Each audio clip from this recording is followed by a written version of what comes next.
안녕하세요. 7월 21일 금요일 비탐성에 나오신 우리 모든 빛의 성도님들을 진심으로 환영합니다. 내일이면 드디어 주말이 시작이 되는데요. 오늘도 힘을 내서 각자에게 주어진 자리에서 주님의 말씀을 따라 순종하는 또 빛과 소금의 역할을 감당할 수 있는 우리 모두가 되었으면 좋겠습니다. 제가 기도로 오늘 비탐성 시작하도록 하겠습니다. 하나님 감사합니다. 오늘도 저희에게 좋은 하루를 허락하여 주시고 또 더 좋으신 주님의 말씀을 주셔서 우리가 하나님을 더 알아갈 수 있게 하여 주시니 감사를 드립니다. 오늘 저희가 함께 말씀을 공부하는 가운데에 하나님의 선하시고 인자하심을 더욱더 발견할 수 있는 우리가 되어서 또 기쁨과 감사함으로 주님의 말씀을 따라 살아갈 수 있는 우리가 될 수 있도록 오늘 시간을 사용하여 주옵소서. 감사를 드리며 예수님의 이름으로 기도했습니다. 아멘. 오늘은 요나서 3장 10절 한 구절의 말씀을 함께 공부할 텐데요. 이번 주 요나서 3장을 함께 공부하면서 요나가 물고기 뱃속에서 나와 드디어 하나님의 말씀에 순종함으로 니느웨로 향하게 됩니다. 그리고 니느웨에 도착한 요나는 짧은 설교, 어쩌면 그들을 향한 긍휼의 마음이 없었던 선포였죠. 40일만 지나면 니느웨가 무너진다라는 짧은 외침을 하게 됩니다. 하지만 그런 요나의 부족한 순종에도 불구하고 하나님께서는 그 말씀을 사용하셔서 니느웨 백성들의 마음에 회개의 마음을 허락해 주십니다. 그들은 어떻게 회개했죠? 니느웨 왕과 모든 백성들은 금식하고 굵은 베옷을 입고 잿더미에 앉아 모든 생계를 멈추면서까지 하나님에게 회개를 외치고 있었던 것입니다. 그리고 오늘 본문 10절에 그런 니느웨 백성들을 향한 하나님의 응답의 내용이 나오게 되는데요. 함께 10절 보도록 하겠습니다. 10절입니다. 하나님께서 그들이 뉘우치는 것, 곧 그들이 저마다 자기가 가던 나쁜 길에서 돌이키는 것을 보시고 뜻을 돌이켜 그들에게 내리시겠다고 말씀하신 재앙을 내리지 않으셨다. 아멘. 하나님께서 니느웨 백성들이 뉘우치는 것을 보시고 하나님의 뜻을 돌이켜 재앙을 내리시지 않겠다고 말씀하고 계십니다. 그렇다면 하나님께서 그들의 무엇을 보시고 그들이 뉘우쳤다는 것을 알게 되셨던 것일까요? 바로 니느웨 백성들이 뉘우쳤다는 것, 다시 말해 그들이 회개했다는 것을 그들이 가던 나쁜 길에서 돌이키는 것을 보시고 하나님께서는 그들이 뉘우쳤다, 그리고 그들이 회개했다라는 것을 말씀하고 계신 것이죠. 뉘우쳤다는 것은 단지 나의 잘못을 후회하거나 마음 아파하는 것, 혹은 입술로 나의 잘못을 시인하는 것에서 끝나는 것이 아니라 그들의 나쁜 길, 죄악된 길로부터 돌이키는 것을 의미한다는 것이죠. 어제도 저희가 함께 공부했던 것처럼 그들의 변화된 삶과 죄악에서 돌이켜 하나님에게로 다시 돌아가는 이러한 모습을 통해 그들이 진정으로 뉘우치고 회개했다는 것을 알 수 있다는 것이죠.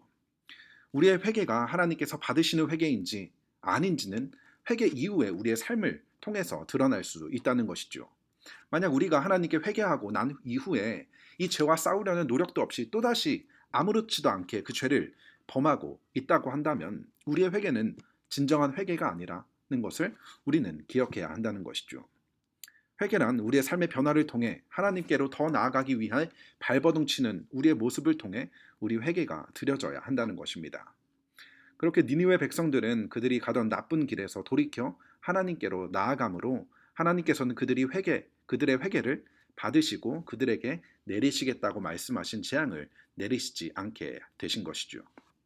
그렇다면 여기서 우리가 또 한 가지 질문을 할 수 있는데요. 하나님께서 한 입을 가지고 두 말 하시는 거 아니냐고. 보면 그들의 재앙을 내리시겠다고 말씀하셨는데 그 말을 바꾸시는 것을 보면 하나님께서는 변덕이 많으신 분 아니냐고 우리는 질문할 수가 있게 되는 것이죠. 하지만 그것은 하나님의 심판에 대한 오해로부터 시작이 된 것일 텐데요. 하나님께서 그들을 심판하시고 재앙을 내리시겠다고 하신 이유는 무엇이었을까요? 그들을 멸망시키기 위한 목적이었을까요? 하나님의 경고와 심판의 의미를 우리가 알기 위해서는 구약의 이스라엘 백성들이 하나님 앞에 죄악을 범했을 때 그들이 이방신을 섬기며 하나님의 은혜를 잊고 죄악된 길을 걸어가고 있을 때 그때마다 하나님께서는 선지자들을 통해 그들을 경고하시게 됩니다. 어서 그 죄악으로부터 돌이켜서 돌아오라고. 그렇지 않으면 그들을 벌하시겠다고 하나님께서는 경고를 하십니다. 하지만 이스라엘 백성들은 그 경고를 무시하고 그들의 죄악된 걸음을 멈추지 않게 되죠. 그렇게 하나님께서는 경고하신 그 재앙을 내리시게 됩니다. 이방 나라들을 통해 이스라엘 백성들을 징계하시죠. 그런 징계를 통해 이스라엘 백성들은 하나님께 회개를 하게 됩니다.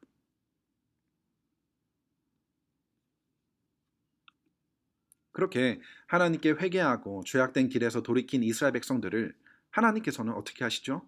그들을 용서해 주시고 다시 그들을 축복해 주십니다. 하지만 안타깝게도 그들은 하나님의 이 은혜를 또 다시 잊어버리고 또 타락의 길을 걷게 되는 것이죠. 이것이 바로 이스라엘 백성들이 계속해서 범하고 있는 사이클의 모습이 되는 것이죠. 하지만 여기서 우리가 발견할 수 있는 사실은 바로 하나님의 경고, 그리고 때로는 그들을 징계하시는 그 목적은 결코 그들을 멸망시키기 위해서가 아니라 그들로 하여금 회개하고 하나님에게로 다시 돌아올 수 있게 하기 위해서라는 것이죠.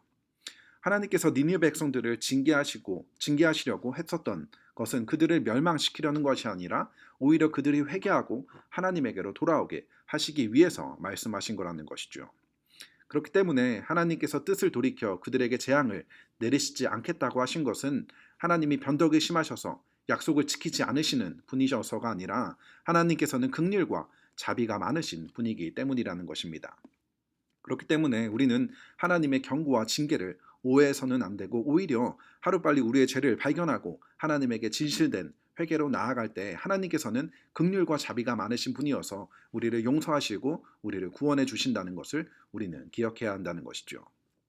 다시 한번 하나님께서 받으시는 회개가 무엇인지 또 오늘 말씀을 통해서 잘 기억할 수 있는 우리가 되었으면 좋겠고, 또 우리를 용서해 주신 그 하나님의 긍휼과 자비하심을 찬양하며 또 감사할 수 있는 우리가 되었으면 좋겠습니다.